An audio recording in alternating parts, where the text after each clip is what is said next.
नमो विष्णुपादाय कृष्णप्रेष्ठाय भूतले श्रीमते भक्तिवेदांत स्वामिनिते नामने। नमस्ते सरस्वती देवी गौरवाणी विचारिणे निर्विशेष शून्यवादी पाश्चात्य देश तारिणे। कल जगन्नाथ रथ यात्रा थी, आप सबको पता है इस बारे में, है ना। मतलब जो पुरी है, उड़ीसा में जगह है पुरी, है ना। वहाँ पर हर साल जगन्नाथ जी रथ में सवार होकर, जगन्नाथ जी, बलदेव, सुभद्रा तीनों रथ में सवार होकर बाहर निकलते हैं। जगन्नाथ मंदिर में आज भी अंग्रेज़ों को अंदर नहीं घुसने दिया जाता, है ना। तो पूरे वर्ल्ड से जो फॉरेनर्स हैं, जो पूरा साल भगवान के दर्शन नहीं कर सकते, उनको ये 5-7 दिन उनको ये मिलते हैं जगन्नाथ जी के दर्शन करने के लिए।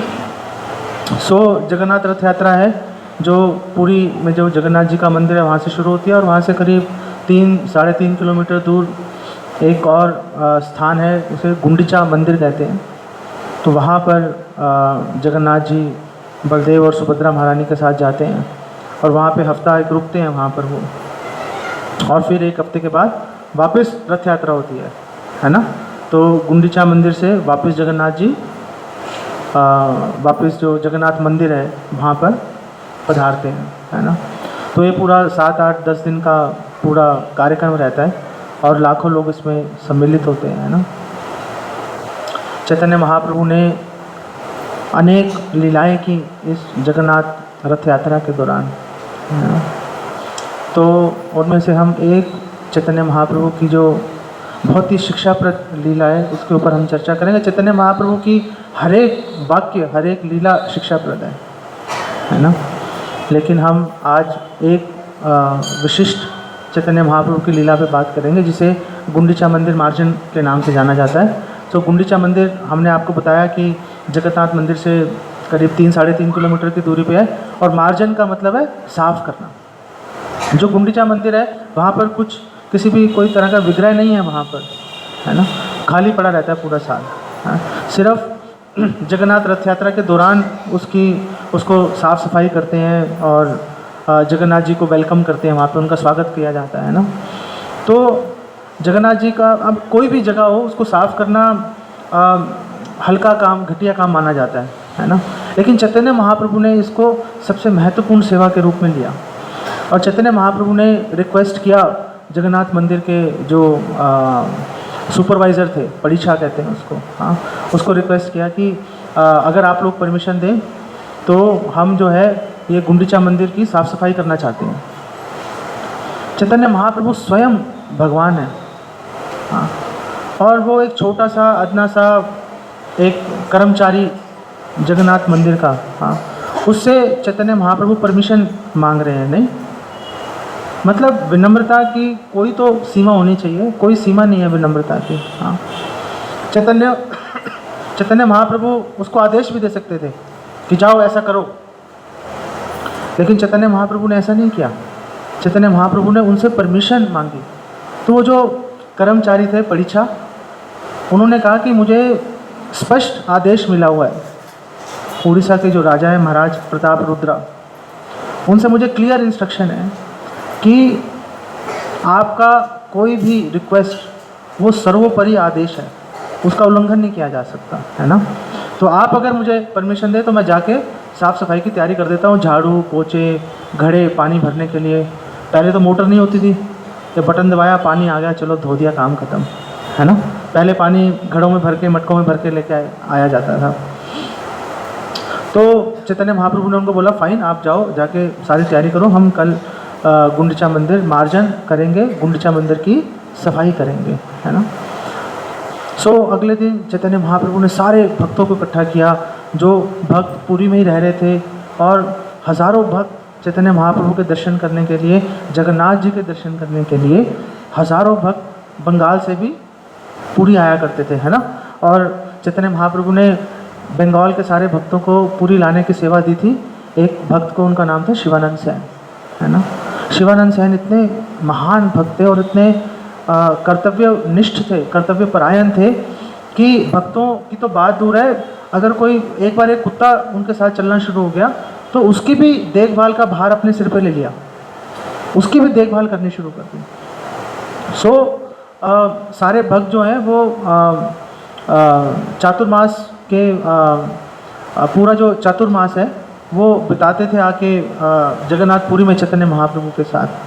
तो 1 महीना उनको आने में लगता था, क्योंकि पैदल चल के आते थे, वो पैदल चलते थे। कुछ लोग बैलगाड़ी में बैठ गए, है ना, कोई ओवरनाइट ट्रेन नहीं थी उस समय कि चलो बंगाल से बैठो रात को सोते हुए वहाँ पहुँच जाओ। पूरा 1 महीना लगता था पहुँचने में, और अगर ग्रुप हो तो थोड़ा स्पीड स्लो भी हो जाती है, नहीं। 1 महीना जाने में लगता था, 1 महीना वापस आने में लगता था, 4 महीने वहाँ पे रहते थे। 6 महीने लोग जो बंगाल के थे पूरी तरह से चैतन्य महाप्रभु की कृपा पे आश्रित रहते थे, है ना। और ऐसा नहीं है कि उनको कुछ घर में कमी हो गई हो, है ना, बहुत सुचारू रूप से उनका घर चलता था, है ना। बल्कि चैतन्य महाप्रभु ने 1-2 भक्तों को बोला था, तुम ज़्यादा खर्चा मत किया करो, तुम्हारा खर्चा करने में हाथ बहुत खुला हुआ है तुम्हारा। तो उन्होंने बोला था कि ज़्यादा खर्चा मत किया करो, किसी को कोई 1% भी कोई बोले कि कुछ कमी हो रही हो कि 6 महीने काम नहीं करने भैया, है ना। साल में 6 महीने, 12 महीने में से 6 महीने काम नहीं किया तो प्रॉब्लम है, नहीं। लेकिन चैतन्य महाप्रभु की कृपा से किसी को कभी कोई समस्या नहीं आई। तो सारे लोग इकट्ठे हो गए अगले दिन, और चैतन्य महाप्रभु ने सबको इकट्ठा करके बोला कि पहले जो मोटा मोटा कूड़ा है, क्योंकि 11 महीने से वहाँ पर जो है डस्ट, धूल मिट्टी इकट्ठा हो रही थी, है ना, धूल तिनके।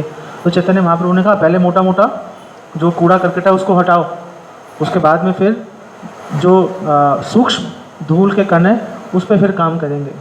तो चैतन्य महाप्रभु ऐसा नहीं कि बोले और जाके कुर्सी पे बैठ गए, चलो भैया ठीक से काम करो। चैतन्य चरितामृत में लिखा है कि हजारों भक्त मिलके जितना कूड़ा उन्होंने इकट्ठा किया, चैतन्य महाप्रभु ने अकेले उन सबसे ज़्यादा कूड़ा करकट इकट्ठा किया। हाँ, हजारों भक्तों से भी अधिक तेज़ी के साथ, क्षमता के साथ, मनोयोग के साथ चैतन्य महाप्रभु सारा कूड़ा करकट इकट्ठा कर रहे थे। हाँ, और जब उनको बीच में जैसे ही लगता था कि कोई बाधा आ रही है तो अपना जो वस्त्र है वो वस्त्र निकाल के उससे सफाई करना शुरू कर देते थे। अगर उन्हें लग रहा था हाथ से नहीं हो पा रही तो अपने कपड़ों से जो है सफाई करना शुरू कर देते थे, बिल्कुल एकदम उसको अंग्रेजी में कहते हैं ना स्पॉटलेस, है ना, बिल्कुल क्लीन, एकदम साफ चमकदार। पहले उन्होंने सारे कूड़ा करकट मोटा मोटा उठाया, फिर सबने झाड़ू हाथ में पकड़े, झाड़ू से सबने दीवारों को झाड़ा और फर्श को अच्छी तरह से सबने साफ़ किया। मंदिर के अंदर फिर जहाँ पर भगवान को भोग लगता है वो स्थान साफ़ किया। और उसके साफ़ करने के बाद अच्छी तरह से झाड़ू वाड़ू मार के कूड़ा एक तरफ इकट्ठा कर दिया। फिर सबने क्या किया, चैतन्य महाप्रभु ने सबको बोला जाओ जाके पानी भर के लाओ। तो वहाँ से थोड़ी दूरी पे एक तालाब था, तो सैकड़ों भक्त मटके उठाकर तालाब से पानी भरने गए, है ना। पूरी एक लाइन बन गई, लोग जा रहे हैं और मटकों में पानी भर के लेके आ रहे हैं, जा रहे हैं पानी भर के लेके आ रहे हैं। और भक्त जो है पानी को ऐसे उछालते थे तो दीवार से टकराता था पानी, है ना, और छत से टकराता था, फिर दीवारों पे पानी उछालते थे। तो जब वो पानी टकरा के दीवार और छत से नीचे गिरता था तो फर्श भी साफ हो जाता था, है ना। सैकड़ों हज़ारों घड़े जो हैं सब लोग यूज़ कर रहे थे। तालाब में खड़े होने की जगह ख़त्म हो गई तो लोगों ने कुएं से पानी भरना शुरू कर दिया, हाँ, कि कहीं पर पानी की कमी नहीं आ जाए। और सारा पानी बह नहीं रहा था, चैतन्य महाप्रभु ने दरवाज़ा बंद करवा दिया था ताकि पानी सारा एक जगह इकट्ठा हो जाए। चैतन्य चरितामृत में कृष्णदास कविराज गोस्वामी महाराज बताते हैं कि हज़ारों लोग, आप अंदाज़ा लगाओ कि हज़ारों लोग जा रहे हैं पानी भरने के लिए, हज़ारों लोग पानी भर के आ रहे हैं, है ना, आपस में टकरा रहे थे, घड़े फूट रहे थे, लोग जाके बाज़ार से नए घड़े लेके आ रहे थे और पानी भर के चैतन्य महाप्रभु को सप्लाई कर रहे थे, है ना। तो इस दौरान एक भक्त था गौड़िया वैष्णव, उसने क्या किया कि उसके पास मटका था पानी का। चैतन्य महाप्रभु बोल रहे थे वहाँ पे पानी डालो, वहाँ पे पानी डालो, तो वो चुपके से क्या, उसने चैतन्य महाप्रभु के चरणों पे जल डाल दिया, है ना। चैतन्य महाप्रभु ने सोचा चलो कोई बात नहीं, बाई चांस कर दिया होगा, हाँ। चैतन्य महाप्रभु ने कुछ नहीं किया, फिर वो नीचे झुका और जो चैतन्य महाप्रभु के चरणों को छू के जो पानी बह रहा था उसको अपने हथेली में लिया और उसको पी गया। अब चैतन्य महाप्रभु को गुस्सा आ गया। चैतन्य महाप्रभु ने कहा, ये क्या तुम कर रहे हो? मंदिर के अंदर ऐसा करना शोभा नहीं देता, है ना। तो चैतन्य महाप्रभु ने कहा, जो भगवान के विग्रह हैं, भगवान के विग्रह के सामने कभी किसी के पैर नहीं छूने चाहिए। भगवान के विग्रह के सामने कभी किसी को प्रणाम नहीं करना चाहिए, चाहे गुरु ही सामने आ जाए। अगर गुरु भी सामने आ गया तो भगवान के विग्रह के सामने अगर खड़े हैं तो भगवान के विग्रह के सामने सिर्फ एक व्यक्ति के सामने झुका जा सकता है, वो है स्वयं भगवान, है ना। इसमें सिर्फ एक अपवाद है, एक एक्सेप्शन है। वो एक्सेप्शन क्या है कि अगर कोई व्यास आसन पर बैठा है, जो भी व्यक्ति व्यास आसन पर बैठा है, चाहे वो गुरु है आपका चाहे नहीं है, उसको भगवान के विग्रह के सामने प्रणाम किया जा सकता है। क्यों प्रणाम किया जा सकता है? क्योंकि जो व्यास आसन पर बैठा है वो भगवान का प्रतिनिधि है ना, व्यास देव का प्रतिनिधि है, तो उनको प्रणाम किया जा सकता है। अन्यथा भगवान के सामने किसी भी वरिष्ठ वैष्णव को या इवन गुरु तक को ना तो प्रणाम करना चाहिए और ना ही उनके चरण छूने चाहिए। चरण तो वैसे भी नहीं छूने चाहिए, बिना परमिशन के चरण नहीं छूने चाहिए कभी भी, है ना। चरण छूना बहुत बड़ी बात है ना, बहुत बड़ी बात है चरण छूना। हम लोग को उसको चीपली नहीं लेना चाहिए कि हाँ ठीक है, जैसे माँ बाप के रिश्तेदारों के पैर छुए, ऐसे वैष्णव के भी पैर छू ले। वैष्णव की जो चरण रज है वो बहुत ही कीमती होती है, वो, है ना, और उसको प्राप्त करने के लिए पहले योग्यता हासिल करनी पड़ती है, उसके बाद में वैष्णव की चरण रज ले सकते हैं। ज़बरदस्ती मतलब जाके वैष्णव के पैरों को पकड़ लो, अपने सारे पाप ट्रांसफ़र कर दो, उनकी सारी भक्ति खींच लो, ये अच्छा तरीका नहीं है ना। अगर हम पैर छूते हैं किसी के, पैर छूने का मतलब है कि हम उसके गुणों को ले रहे हैं और अपने पापों को छोड़ रहे हैं, है ना। चैतन्य महाप्रभु ने डांटा उसको, और चैतन्य महाप्रभु के सबसे जो घनिष्ठ भक्त थे जो उनके सेक्रेटरी भी थे, उनका क्या नाम था? स्वरूप दामोदर गोस्वामी, है ना, याद है ना आप लोगों को? तो स्वरूप दामोदर गोस्वामी उन्होंने बुलाया चैतन्य महाप्रभु ने, उन्होंने बोला कि ये तुम्हारे गौड़िया वैष्णव ने देखो क्या किया, मेरे पैरों को धो दिया और वो पानी पी लिया इसको यहाँ से भगाओ बाहर। तो स्वरूप दामोदर गोस्वामी ने उसको गर्दन से पकड़ा, उस गौड़िया वैष्णव को, और गर्दन से पकड़ के खींच के मंदिर से बाहर निकाल दिया। फिर वापस आए स्वरूप दामोदर गोस्वामी, और स्वरूप दामोदर गोस्वामी ने चैतन्य महाप्रभु से कहा प्लीज़ उसको माफ़ कर दीजिए। तो चैतन्य महाप्रभु ने कहा ओके माफ़ कर दिया। तो स्वरूप दामोदर गोस्वामी गए और वापस उसको लेकर आ गए, है ना। तो अगर कोई वैष्णव कभी आपको डांट दे तो बुरा मत मान जाना, क्योंकि वो आपकी भलाई के लिए आपको कभी डांट भी सकता है, लेकिन मन में कुछ भी कभी द्वेष नहीं रहता वैष्णव के, है ना। ऐसा नहीं है कि आपको नीचा दिखाने के लिए डांट रहे हैं। और इस जब चैतन्य महाप्रभु साफ सफाई कर रहे थे गुंडीचा मंदिर की, तो चैतन्य महाप्रभु जो भक्त बहुत अच्छे से सफाई कर रहे थे उसकी प्रशंसा करते थे, और जो भक्त थोड़े से ढीले ढाले से काम कर रहे थे चैतन्य महाप्रभु उनको डांटते थे। चैतन्य महाप्रभु कहते थे कि तुम ठीक से काम नहीं कर रहे, है ना। लेकिन इसका मतलब ये नहीं है कि चैतन्य महाप्रभु एक से प्रेम कर रहे हैं और एक से ईर्ष्या कर रहे हैं। चैतन्य महाप्रभु के मन में दोनों तरह के वैष्णवों के लिए प्रेम है, उनके कल्याण की भावना है ना। इसी प्रकार गुरु अगर किसी की प्रशंसा करे और किसी को डांटे, तो जिसको डांट पड़ रही है उसको ये नहीं सोचना चाहिए कि जो गुरु हैं एक भक्त को फेवर कर रहे हैं और मेरे से पता नहीं क्यों इनको तकलीफ़ है, मुझे मेरे से क्या इनको ईर्ष्या है, प्रॉब्लम है, हाँ मैंने पता नहीं ऐसा क्या कर दिया। तो गुरु को आपसे प्रॉब्लम नहीं है, गुरु आपका कल्याण चाहते हैं, और गुरु चाहते हैं कि आप और अच्छे से, आप सेवा कर रहे हो, भक्ति कर रहे हो, आप और अच्छे से सेवा और भक्ति करो, है ना। चैतन्य महाप्रभु ने जब सारा उससे पानी से धो दिया, हाँ, और फिर उन्होंने क्या किया, मंदिर के द्वार खोल दिए, और जैसे ही मंदिर के द्वार खोले तो एकदम जो सारा पानी इकट्ठा हो गया था मंदिर के अंदर, सारा पानी बहुत वेग से बाहर निकला। चैतन्य चरितामृत में लिखा है कि इतनी तेज़ से पानी बाहर निकला कि ऐसा लग रहा था कि एक गंगा के समान एक नदी आ गई है और बहुत वेग से समुद्र की ओर जा रही है, इतना पानी इकट्ठा हो गया था। और जब चैतन्य महाप्रभु साफ कर रहे थे मंदिर को, उसके बाद फिर जब पानी निकल गया तो पोंछों से उसको साफ करना शुरू किया, चमकाना शुरू किया। हाँ, चैतन्य महाप्रभु अपने आंसुओं से धो रहे थे फर्श को, ऐसे लग रहा था जैसे सावन की बारिश हो रही हो, उनकी आंखों से ऐसे झरझर पानी बह रहा था चैतन्य महाप्रभु की, जैसे सावन की बारिश हो। हाँ, और फर्श तो भीग ही गया। तो चैतन्य महाप्रभु के आगे जो भक्त खड़े थे वो भी सारे गीले हो गए चैतन्य महाप्रभु के आंसू से, इतने विवल हो गए थे चैतन्य महाप्रभु। और बड़े मनोयोग से उन्होंने पूरा जो मंदिर है अच्छी तरह से साफ किया। और साफ करने के बाद वो चैतन्य महाप्रभु ने कहा, देखो अब ये मंदिर बहुत अच्छा लग रहा है ना, अब बहुत ही सफाई है और बहुत पीसफुल लग रहा है ना। कोई जगह अगर बहुत साफ़ सुथरी हो तो देखने में अच्छा लगता है कि नहीं लगता, है ना।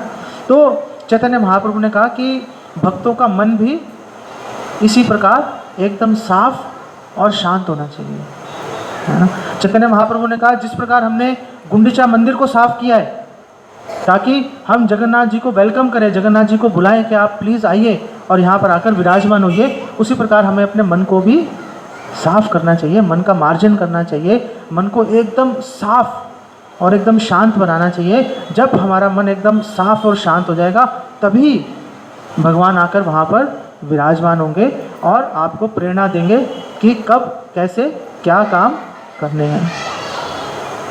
तो जब चैतन्य महाप्रभु ने सफाई कर दी अंदर की, तो चैतन्य महाप्रभु सारे भक्तों को लेकर मंदिर के बाहर गए और मंदिर से बाहर भी उन्होंने आसपास की सारी जगह से कूड़ा करकट हटाया, है ना। क्यों हटाया? ताकि जो बाहर कूड़ा करकट पड़ा है वो हवा से या किसी भी कारण से मंदिर के अंदर नहीं आ जाए, है ना। तो ऐसा नहीं है कि आपने सिर्फ अपने मन को साफ किया, आपको अपने आसपास के जो वातावरण है उसका भी ध्यान रखना पड़ेगा। अगर आपने मन को साफ कर लिया लेकिन आसपास की तरफ ध्यान नहीं दिया तो आसपास जितना भी प्रदूषण है, जितनी भी गंदगी है, वो फौरन आपके हृदय में दोबारा से प्रवेश कर जाएगी और उसको गंदा बना देगी। तो शिला भक्ति सिद्धांत सरस्वती ठाकुर जो कि शिला प्रभुपाद के गुरु हैं, वो इस प्रसंग में कहते हैं कि जो डस्ट है, जो धूल है, वो वास्तव में विषय भोग है। हाँ, और उन्होंने कहा जो ये विषय भोग की जो इच्छा है वो धूल मिट्टी के समान है ना। और ये जो धूल है ये आंधी में कैसे बदलेगी? ये जो धूल है ये आंधी में कैसे बदलेगी? जब हम सकाम कर्म करेंगे। जब हम सकाम कर्म करेंगे तो हमारे पास उन सकाम कर्मों के फलस्वरूप और ज़्यादा साधन हमें प्राप्त हो जाएंगे, जिससे हमारी इच्छाएं और अधिक बढ़ती चली जाएंगी। तो चैतन्य महाप्रभु ने कहा कि जो सकाम करने की जो प्रवृत्ति है इसका त्याग करना चाहिए और भक्त को निस्वार्थ भाव से, निष्काम भाव से भगवान की सेवा करनी चाहिए, भगवान की भक्ति करनी चाहिए। और चैतन्य महाप्रभु और भक्ति सिद्धांत सरस्वती ने कहा कि ये जो तिनके इत्यादि जो चीज़ें हैं ये ध्यान योग, हाँ, और जो मायावाद, निराकारवाद, इस तरह की जो सिद्धांत हैं ये तिनकों इत्यादि के समान है। ये हृदय को और आँखों को हमेशा परेशान करते रहेंगे, है ना, चुभते रहेंगे ये बार बार, है ना।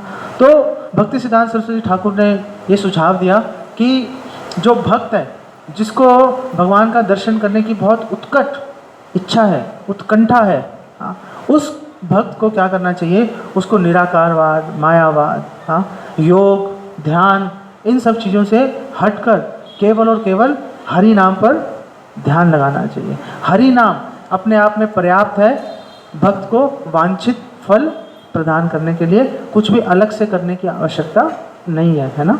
जैसा हमारे शास्त्रों में कहा गया है, श्रद्धा शब्द विश्वास सुदृढ़ निश्चय कृष्ण भक्ति कैला सर्व कर्म कृताय। ये बहुत ही महत्वपूर्ण श्लोक है, ये बहुत ही महत्वपूर्ण निर्देश है कि हमें अलग से कुछ भी करने की आवश्यकता नहीं है। अगर हम केवल कृष्ण भक्ति करेंगे तो कृष्ण भक्ति के माध्यम से, कृष्ण भक्ति करने मात्र से हम लोग सारी इच्छाओं को पूरा कर पाएंगे, है ना। अगर हमारी कोई इच्छा नहीं भी होगी तो भगवान हमारी ज़रूरतों के अनुसार हमारी सारी जो ज़रूरतें हैं, हमारी इच्छाएं जो हमने कभी पहले की थी लेकिन आज भी हमारे अचेतन में दबी पड़ी हैं, हमने नई इच्छा करना छोड़ दिया लेकिन पुरानी इच्छाएं अभी भी बरकरार हैं, तो भगवान उन इच्छाओं को पूरी करने का प्रयास करते हैं, उन इच्छाओं को टाइम आने पर पूरा कर देते हैं भगवान, है ना। जो जब मंदिर साफ हो गया, जब उसके बाद चैतन्य महाप्रभु ने सारे भक्तों को मिलकर कीर्तन करना शुरू किया। हाँ, और चैतन्य महाप्रभु बहुत जोर से, चैतन्य चरितामृत में लिखा है, उदंड नृत्य किया चैतन्य महाप्रभु ने, है ना। उदंड नृत्य, उदंड नृत्य मतलब बहुत, ये छत से भी ऊपर तक कूद रहे थे चैतन्य महाप्रभु, इतने भाव विवल हो गए थे। हाँ, और जब चैतन्य महाप्रभु काफ़ी देर तक नृत्य करते रहे, फिर चैतन्य महाप्रभु ने अद्वैताचार्य के पुत्र श्री गोपाल को बोला कि तुम नृत्य करोगे, है ना। तो अद्वैताचार्य के पुत्र ने नृत्य करना शुरू किया और सारे जो भक्त हैं मिलके सब लोग हरि नाम कर रहे थे, हरे कृष्ण महामंत्र का कीर्तन कर रहे थे, है ना। और इतना भाव में आ गए जो श्री गोपाल है कि नृत्य करते करते बेहोश हो गए। हाँ, तो भक्तों ने सोचा अभी उठ खड़े होंगे, लेकिन थोड़ा टाइम बीत गया, नहीं उठे। तो अद्वैताचार्य ने आगे बढ़ के उसको अपनी गोदी में उठा लिया। हाँ, उस पर थोड़ा पानी वानी छिड़का, मसाज की उसकी, कुछ भी फर्क नहीं पड़ा, शरीर में जीवन के कोई लक्षण नहीं थे। सारे भक्त परेशान हो गए, अद्वैताचार्य का भी मन थोड़ा सा दुखी हो गया, है ना। तो चैतन्य महाप्रभु ने कहा क्या हो गया? तो सबने बोला देखो ये गोपाल जो है ये भी नृत्य कर रहा था, इसमें अब जीवन का कोई लक्षण ही नहीं दिख रहा, उठ ही नहीं रहा, ये बेहोश हुआ पड़ा है। तो चैतन्य महाप्रभु ने अपना हाथ उसके सीने पर रखा और उसको बोला कि गोपाल खड़े हो जाओ और उठ के वापस नृत्य करो। तो जैसे चैतन्य महाप्रभु ने बोला वो गोपाल खड़ा हो गया और उठ के जोर से नृत्य करना शुरू कर दिया। श्री चैतन्य महाप्रभु की ऐसा नहीं है चैतन्य महाप्रभु ने अद्वैताचार्य पर ही कृपा की, ऐसी चैतन्य महाप्रभु एक बार सार्वभौम भट्टाचार्य ने अपने घर पे चैतन्य महाप्रभु को बुलाया था प्रसाद के लिए, है ना। तो चैतन्य जो सार्वभौम भट्टाचार्य हैं उनकी पुत्री थी एक, उसका नाम था शाठी। हाँ, और जो सार्वभौम भट्टाचार्य हैं उनकी वाइफ जो है वो किस नाम से फेमस थी? शाठीर माता, है ना। पुत्री का नाम था शाठी और शाठी की जो माँ है उसको वहाँ पे बोल रहे थे शाठीर माता। तो अद्वैताचार्य जो सार्वभौम भट्टाचार्य हैं उनकी वाइफ शाठीर माता के नाम से जानी जाती थी। और उनका जो दामाद था, हाँ, सार्वभौम भट्टाचार्य का दामाद का नाम था अमोघ। सार्वभौम भट्टाचार्य और उनकी वाइफ तो बहुत महान भक्त थे चैतन्य महाप्रभु के, लेकिन जो उनका दामाद था अमोघ वो चैतन्य महाप्रभु से ईर्ष्या करता था। तो एक बार सार्वभौम भट्टाचार्य ने अपने घर पे प्रसाद के लिए बुलाया चैतन्य महाप्रभु को, तो अमोघ जो है एकदम चुपके से आ गया और देखना शुरू कर दिया क्या खा रहे हैं ये, है ना। और उसने बोला कि आप इतना सारा खा रहे हो सन्यासी होके। तो सार्वभौम भट्टाचार्य भागे उसके पीछे डंडा लेके उसको मारने के लिए। हाँ, तो क्योंकि अमोघ ने चैतन्य महाप्रभु के प्रति अपराध किया तो उसको अगले दिन हैजा हो गया, उसको तो मरने के किनारे पड़ गया वो, है ना, मरने वाला था।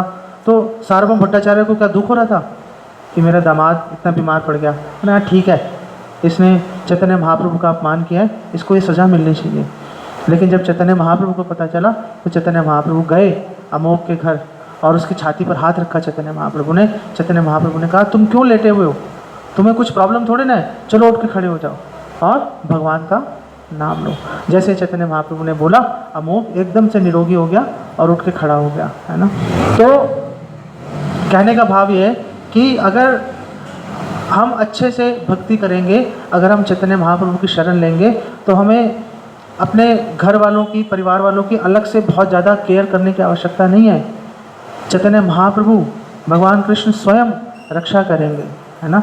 हमें क्या करने की ज़रूरत है? हमें ज़रूरत है कि हम अपना पूरा ध्यान भगवान की भक्ति में, भगवान की सेवा में लगाएं। हम सबको भगवान की कृपा पर आश्रित रहने का जो आश्रित रहने का प्रयास करना चाहिए हमें, है ना। अभी हम लोग भगवान की कृपा पर आश्रित नहीं रहते, है ना।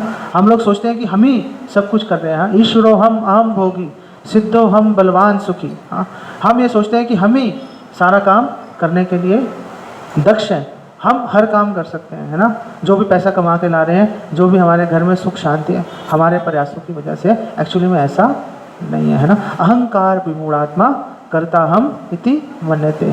सिर्फ जो अहंकारी व्यक्ति है वो अहंकारी व्यक्ति ऐसा सोचता है कि मैं ये काम कर रहा हूँ, मेरे कारण ये सब चीज़ें हो रही हैं। एक्चुअली में ऐसा नहीं है। हाँ, एक्चुअली में हर चीज़ भगवान की कृपा से संभव हो रही है। हर चीज़ में भगवान की कृपा को हमें देखना चाहिए, और जब हम भगवान की कृपा को देखने का प्रयास करेंगे तो हमें भगवान की कृपा पर आश्रित रहने का भी भाव धीरे धीरे विकसित होगा। और जितना हम भगवान की कृपा पर आश्रित होंगे, भगवान उतना ही ज़्यादा हमारा ध्यान रखेंगे। जितना हम सोचेंगे कि हम ही खुद ही कर लेंगे, तो भगवान कहेंगे चलो आप कर ही रहे हो, जब आप खुद ही सक्षम हो तो मुझे बीच में तकलीफ लेने की क्या ज़रूरत है। भगवान तभी सहायता करते हैं, तभी कृपा करते हैं जब भगवान देखते हैं कि एक भक्त बहुत ही सरल निश्चल भाव से भगवान के प्रति शरणागत हो रहा है, भगवान के प्रति उसकी श्रद्धा अगाध है ना।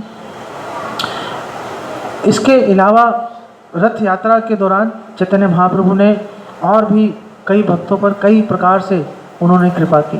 तो अगर मौका मिला तो अगले मंडे को हम आपको चैतन्य महाप्रभु ने और क्या क्या लीलाएं की जगन्नाथ रथ यात्रा के दौरान, हम आपको वो सब बताएंगे। तो ऐसा नहीं है कि जगन्नाथ रथ यात्रा केवल एक दिन का महोत्सव है। जगन्नाथ रथ यात्रा जो है वो 8-10 दिन चलने वाला महोत्सव है। उसके अंदर बहुत सारी जगन्नाथ जी लीलाएँ करते हैं, लक्ष्मी देवी बहुत सारी लीलाएँ करती हैं। लक्ष्मी देवी 1-2-3 दिन तो भगवान का विरह बर्दाश्त करती हैं, क्योंकि जगन्नाथ मंदिर से गुंडीचा मंदिर कौन कौन गया था? जगन्नाथ जी, बलदेव और सुभद्रा महारानी। लक्ष्मी जी नहीं गई थी, तो लक्ष्मी जी को बहुत गुस्सा आया। तो लक्ष्मी जी ने बोला ये क्या मतलब, मुझे छोड़ के चले गए। 1-2 दिन तक लक्ष्मी जी ने बर्दाश्त किया, तो बाद में बहुत गुस्सा आ गया और वहाँ पे जगन्नाथ जी थे नहीं, अब किससे लड़े। तो लक्ष्मी जी जो है, उनकी जो सेविकाएं हैं वो जगन्नाथ जी के सेवकों को बंदी बना लेती हैं, बंदी बना लेती हैं और बंदी बना के उनको पीटती हैं जो उनकी सेविकाएं हैं। और इस उत्सव को हेरा पंचमी कहा जाता है। ये पर्टिकुलर लीला है, इसको हेरा पंचमी कहा जाता है। और सारे भक्त जो भगवान कृष्ण के जो सेवक हैं और जो लक्ष्मी जी की सेविकाएं हैं, वो सब और सारे भक्त मिलके इसको बहुत एंजॉय करते हैं इसको, है ना। और फिर लक्ष्मी जी संदेश भेजती हैं कि आ रहे हो या मैं आऊँ, है ना।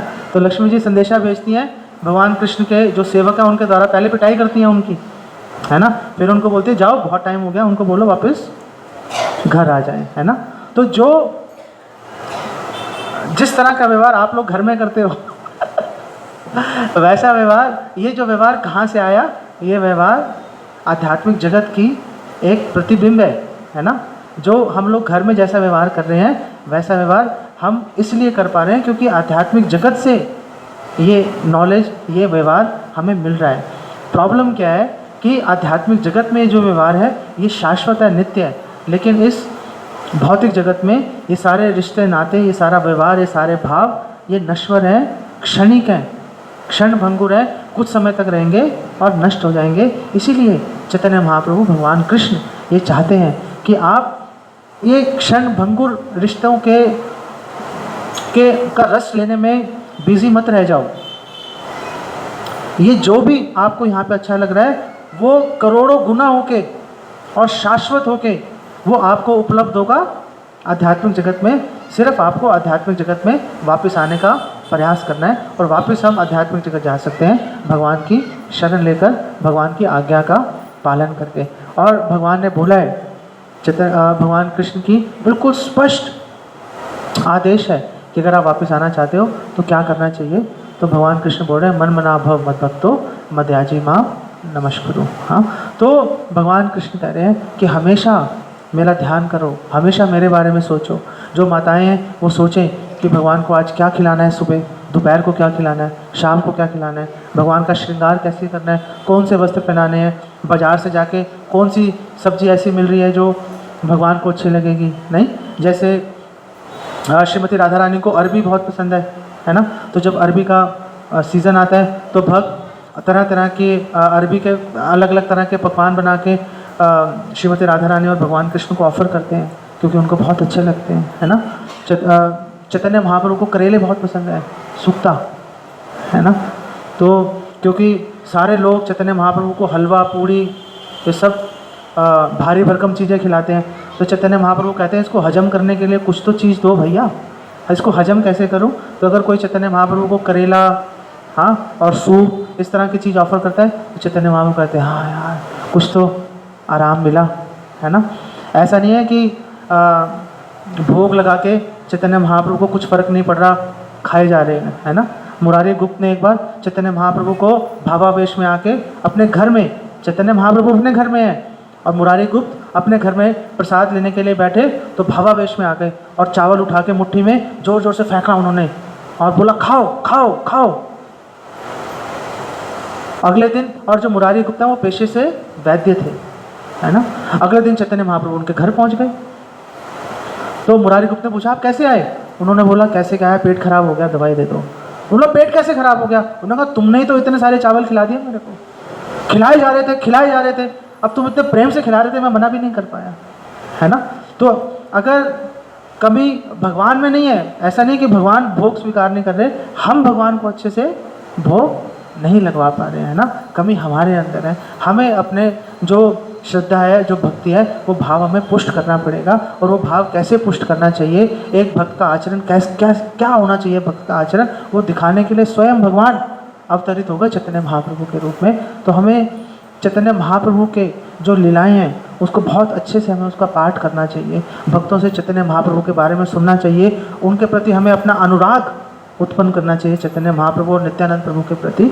और उनकी कृपा से, चैतन्य महाप्रभु और नित्यानंद प्रभु की कृपा से हम श्रीमती राधा रानी और भगवान कृष्ण की लीलाओं को समझ पाएंगे और गोलोक धाम में जाकर हम उनकी सेवा करने का अवसर प्राप्त कर पाएंगे। हरे कृष्णा। श्रील प्रभुपाद की। तो आपका कुछ प्रश्न है तो आप प्रश्न पूछ सकते हैं। हाँ, अकिंचन प्रभु। प्रभु जी, So would you like to switch that off?